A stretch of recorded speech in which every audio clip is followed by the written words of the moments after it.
우리는 마태복음 14장을 통해서 예수님은 참으로 놀라운 분이시며 능력이 많으시고 자비와 긍휼이 풍성하신 분임을 보았습니다. 병든 자를 거절하지 않고 고쳐주셨으며 배고픈 자에게 먹을 것을 주셨습니다. 위기에 처해 있는 제자들에게 오셔서 구원을 베풀어 주셨습니다. 예수 그리스도는 어제나 오늘이나 동일하시며 지금도 동일하게 우리에게 오셔서 병든 자를 고쳐주시며 우리의 필요를 채워주시고 인생의 위기에 빠져 절망하는 사람들에게 안심하라, 나니 두려워 말라, 이렇게 말씀하시며 우리를 구원해 주십니다. 예수님의 마음은 불쌍히 여기는 마음입니다.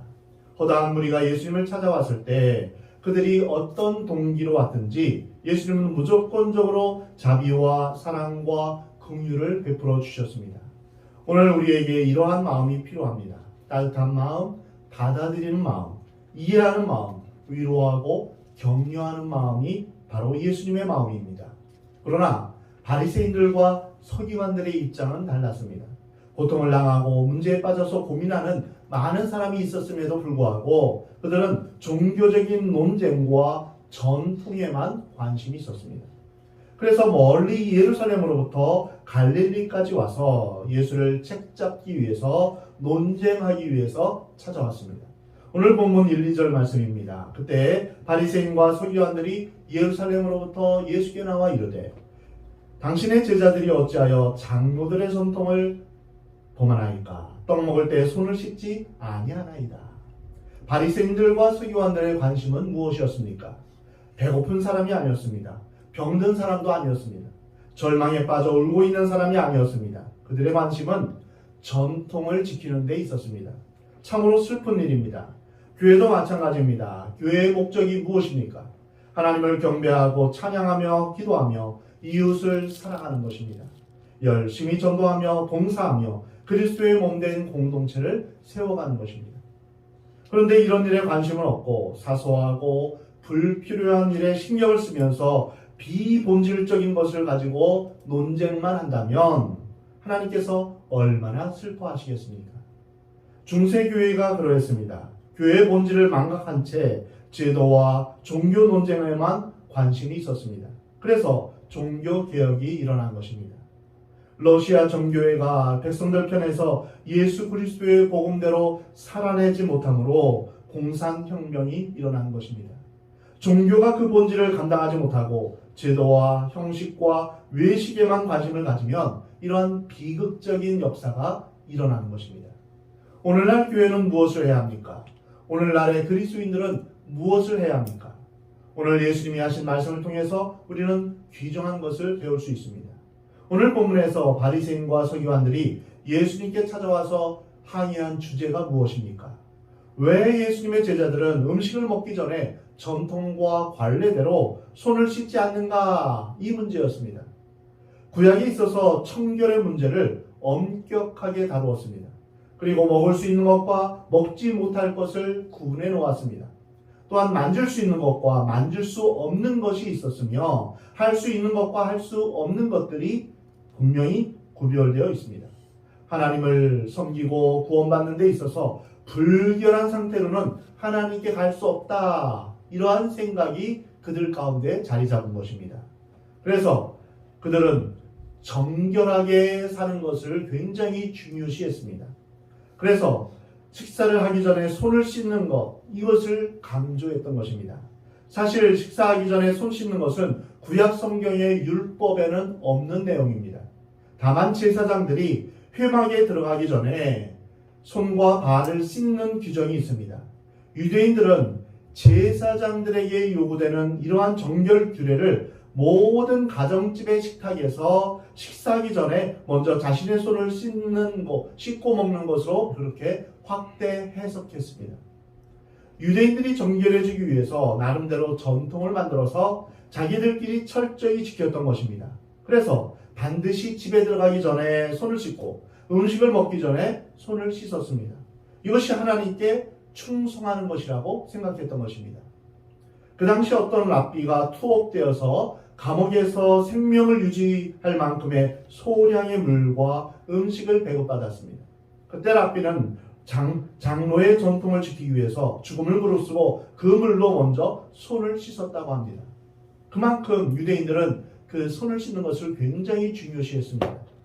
전통에 한번 말려들면 헤어나오기 어렵습니다. 지금까지 이렇게 해왔고 우리 교회는 이런 식으로 해왔기 때문에 이렇게 해야 된다. 이러한 생각을 바꾸는 것이 아주 어렵습니다. 사실은 그러한 것이 그렇게 중요한 것이 아닙니다. 그러나 전통적으로 그렇게 해왔기 때문에 이것에서 벗어나면 무슨 큰 죄를 짓는 것처럼 사람들이 두려워합니다. 왜 손을 씻지 않는가? 이것은 별로 중요한 것이 아닙니다. 이러한 전통에 사로잡혀 있는 바리새인들과 서기관들을 향하여서 예수님은 어떻게 반응하셨습니까? 오늘 본문 5절 말씀입니다. 대답하여 이르시되 너희는 어찌하여 너희의 전통으로 하나님의 계명을 범하느냐? 예수님의 대답은 아주 간단합니다. 하나님을 사랑하기에 전통을 만들어서 지키고 하나님의 말씀을 잘 보존하기 위해서 전통이 필요했는데 이제는 거꾸로 그 전통으로 하나님의 계명을 범한다라고 말씀하신 것입니다. 예수님 당시 유대교는 율법을 더 잘 지키기 위해서 율법 외에 많은 규칙들을 추가로 만들었습니다. 그래서 그것을 지키고 있었습니다. 이것은 갈라디아서 1장 14절에 조상들의 전통이라고 하는 표현으로 나타납니다. 이 전통을 만든 원래 의도는 하나님의 계명을 잘 지키기 위한 것입니다. 하지만 세월이 흐르면서 사람들은 점차 하나님의 계명 자체는 등한시하면서 전통에 집착하게 되었습니다. 왜냐하면 이 전통을 잘 지키면 사람들이 칭찬합니다. 당신 참 대단합니다. 이렇게 칭찬합니다.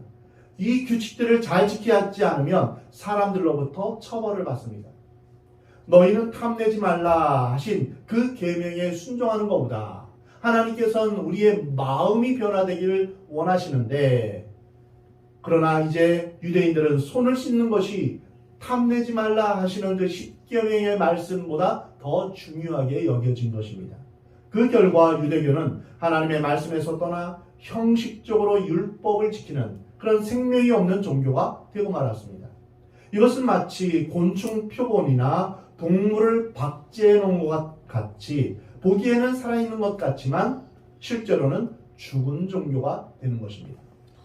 여기서 문제되는 핵심은 바리새인과 서기관들은 인간의 전통과 하나님의 계명을 같은 것으로 보았다는 것입니다. 예수님은 하나님의 계명과 인간의 전통을 철저히 다른 것으로 보셨습니다. 이것은 어쩌면 우리 신앙의 핵심일 수 있습니다. 하나님의 말씀이라고 내가 주장하는 것이 하나님의 말씀이라고 내가 생각하고 믿고 또한 행동했던 것이 엉뚱하게도 하나님의 말씀을 빙자한 인간의 전통과 생각일 수 있다는 것입니다. 우리는 하나님을 섬긴다고 하면서 우리의 전통과 제도를 열심히 섬기는 잘못을 범하기 쉽습니다. 그리고 합리화합니다. 하나님을 섬기고 있고 하나님의 말씀에 순종하고 있다고 착각하고 있는 것입니다. 성경에 대해서, 신앙에 대해서, 교회에 대해서 철두철미하고 헌신적이고 열심히 있는 사람이 있다고 가정해 봅시다. 그런데 그 사람에게 신앙적인 헌신과 열심과는 다르게 추한 모습이 보이고 그 사람의 행동이 하나님께 영광이 되기보다는 많은 사람에게 욕을 먹게 된다면 무엇이 잘못되었을까요? 그가 섬기는 대상이 하나님인 줄 알았는데 하나님이 아니었고 그가 순종했던 말씀이 하나님의 말씀을 빙자한 인간의 전통과 생각이었기 때문에 열매가 나빴던 것입니다. 그래서 자신의 성품이 변하지 않은 채 오히려 싸우고 논쟁하고 용서하지 못하고 어떤 제도 아래 묶여 있어서 굳어버리면서 오히려 하나님이 가장 원하시지 않는 모습으로 변하게 된 것입니다. 인간의 전통은 하나님의 말씀이 아닙니다. 하나님의 말씀을 빙자한 사람의 생각일 뿐입니다. 하나님의 말씀은 하나님으로부터 나옵니다. 전통은 제도의 산물이요 역사의 산물에 불과합니다.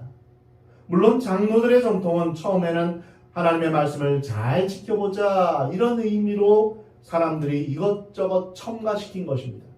안식일을 지켜라, 간음하지 말라, 살인하지 말라. 이 말씀을 어떻게 잘 지킬 것인가 고민하다가 안식일을 지키기 위해서는 이렇게 해야 된다, 저렇게 해야 된다. 이만한 무게 이상은 들지 말아야 된다. 이만한 거리 이상은 걷지 말아야 된다. 뭐 이런 식으로 여러 가지 조항을 첨가시키는 것이죠. 이렇듯 그 해석이 본질보다 더 중요하게 생각한 것입니다. 그래서 나중에는 장로들의 전통이 하나님의 말씀과 똑같은 권위가 있는 것으로 받아들여지는 것입니다. 여기에 위기가 있고 여기에 타락이 있습니다. 왜 이단이 생깁니까? 하나님의 말씀과 다르게 인간의 전통과 생각을 더 중요시하기에 이단이 생기는 것입니다. 그리고 마귀의 유혹에 빠져서 예수 그리스도가 아닌 다른 사람이나 또한 자신의 생각들을 앞세우는 것을 볼 수 있습니다. 말씀이 아닌 사람의 생각과 제도에 갇히면, 교파에 갇히면 나중에는 하나님과 반대되는 입장에 처하게 됩니다. 바리새인들이 하나님을 무시하려고 한 것일까요? 아닙니다. 그렇지 않습니다. 바리새인들은 자신들이 구별된 사람들이요 하나님을 섬기기 위해서 자신을 완전히 헌신한 사람입니다. 그러나 그들이 하나님을 잘 섬긴다고 하는 것이 결국은 예수님과 정반대의 위치에 서서 예수님을 대적하게 된 것입니다. 교파는 중요합니다. 그러나 교파가 하나님이 될 수는 없습니다. 권위는 중요합니다. 그러나 권위주의는 옳지 않습니다. 자신의 권위를 가지고 다른 사람을 억압해서는 안 됩니다. 교리는 귀한 것입니다. 그러나 교리로 사람을 묶어버리는 것은 좋은 일이 아닙니다. 결국은 교리 논쟁에 말려들게 되고 급기야는 예수 믿는 사람들이 서로 원수지간이 되는 것입니다. 인간의 전통이나 관습 또는 인간의 방법이 하나님의 말씀을 대신하면 이런 현상들이 나타날 수 있습니다. 참으로 슬픈 일입니다. 예수님은 이 문제에 대해서 예를 들어 설명해 주십니다. 오늘 본문 4절입니다. 하나님이 이르셨을 때 내 부모를 공경하라 하시고 또 아버지나 어머니를 비방하는 자는 반드시 죽임을 당하리라 하셨거늘 너희는 이르되 누구든지 아버지에게나 어머니에게 말하기를 내가 드려 유익하게 할 것이 하나님께 드림이 되었다 하기만 하면 그 부모를 공경할 것이 없다 하여 너희의 전통으로 하나님의 말씀을 폐하는도다. 출애굽기를 보면 내 부모를 공경하라. 자기 어머니나 아버지를 저주하는 자는 반드시 죽일지니라. 이렇게 말씀을 하셨습니다. 그런데 유대인의 전통에는 이런 것 위에 하나 더 붙였는데요. 어떤 사람이 부모에게 효도하고 공양할 재물이 있는데 부모보다 크신 하나님께 헌금을 했다면 부모에게 재물을 드리지 않아도 된다. 부모를 공경하지 않아도 된다. 이러한 조항이 덧붙여진 것입니다. 마가복음 7장 11절에는 이를 가리켜 고르반이라고 했습니다. 하나님께 헌금하는 것을 핑계로 부모를 섬기지 않는 것을 합리화했던 것입니다. 이 고르반 규례는 드린다 이런 뜻인데 돈이나 재산 등을 하나님께 드림으로 인하여서 누구도 그것들의 권리 주장을 하지 못했습니다. 하나님께 드렸으니 이것은 어떻게 누가 건드릴 수 없는 것입니다. 그래서 이것은 자신의 경제적 책임을 회피하는 수단으로 오용하는 것입니다. 부모를 경제적으로 도와드리는 책임을 회피하기 위해서 자신의 전 재산에 대해서 고르반 선언을 합니다. 하나님께 드린다 이렇게 선언을 합니다. 그것을 그러나 실제로는 성전에 바치지 않은 채 자신의 책임은 회피하는 것입니다. 이 얼마나 교활하며 반성경적인 일입니까? 겉으로 보면 이 사람을 비판할 사람이 아무도 없습니다. 굉장히 하나님을 잘 섬기는 것처럼 보이기 때문입니다. 이런 것을 기업에도 적용할 수 있습니다. 기업에서 자기 직원들을 착취하고 얻은 돈으로 교회를 개척하거나 교회에 헌금하는 것도 똑같은 일입니다. 하나님을 위해서라고 말하면서 부모를 섬기지 않거나 하나님을 위한다 하면서 사업상으로 불의를 행하는 것, 이것은 바로 이러한 사람에게 있어서 사람을 또한 이웃을 사랑하지 않는 모습입니다. 예수님은 그것을 지적하셨습니다. 그 부모를 공경할 것이 없다 하여 너희의 전통으로 하나님의 말씀을 폐하는도다. 이것이 오늘날 우리가 심각하게 생각해야 할 주제입니다. 유대인들에게 있어서 장로의 전통은 왜 생겼습니까? 하나님을 잘 섬기기 위해서입니다. 근데 결국은 어떻게 되었습니까? 하나님의 말씀은 순수한 것이지만 그 전통 속에서 인간의 생각이 들어갔습니다. 처음에는 좋았는데 세월이 지나다 보니 그것이 오히려 하나님의 말씀을 폐하는 자리까지 가버리고 만 것입니다. 이렇게 인간의 전통과 관습으로 하나님의 말씀을 폐하는 자들에게 예수님께서 별명을 붙여주셨습니다. 그것은 바로 외식하는 자들아. 오늘 본문 7절 말씀입니다. 예수님은 그런 사람들을 가리켜 외식하는 신앙인이라고 말씀하셨습니다. 외식하는 자는 두 얼굴을 가진 배우라는 뜻입니다. 배우는 자기가 아닌 다른 사람을 연기합니다. 신앙인의 두 얼굴, 이것이 바로 외식하는 사람들입니다. 다른 말로 하면 위선자들을 의미합니다. 신앙생활을 할 때 가장 조심해야 할 것 중에 하나가 바로 외식이라는 함정입니다. 예수님이 가장 경계하신 부분이 바로 외식입니다. 외식하는 사람에 대해서 예수님은 마태복음 23장에서 화 있을진저라고 말씀하시며 7번이나 이제 그들을 언급하십니다. 그러면 외식하는 신앙인들은 어떤 사람입니까? 마태복음 23장에서 예수님은 이렇게 정의하셨습니다. 말만 하고 행동하지 않는 사람. 남에게 시키기만 하고 자기는 손가락 하나 움직이지 않는 사람. 다른 사람에게 잘 보이려고 거칠에만 관심 있는 사람. 높은 자리에만 관심 있는 사람. 이런 사람을 가리켜 외식하는 사람이다. 이렇게 말씀하셨습니다. 외식하는 사람은 천국문을 지키고 있을 뿐 자기도 들어가지 않고 남도 들어가지 못하게 하는 사람이다 라고 말씀하셨습니다. 그리고 열심히 전도해서 그 사람을 배나 지옥 자식으로 만든다고 말씀하십니다. 자기가 인도자라고 자처하지만 스스로 맹인인 사람, 채소를 산 후에 그곳에 10분의 1, 11조는 드리지만 율법보다 더 중요한 공의와 사랑과 믿음은 무시하고 저버리는 사람이라고 말씀하십니다. 잔과 대접에 겉은 깨끗이 하지만 그 속은 탐욕과 방탕으로 가득한 사람입니다. 즉 겉으로는 거룩하게 예배드리지만 속에는 끊임없는 욕망과 방탕과 악한 생각이 가득한 것입니다. 그래서 우리는 하나님 앞에서 예배하며 신앙생활을 할 때 하나님 앞이든 사람 앞이든 우리의 속사람이 중요합니다.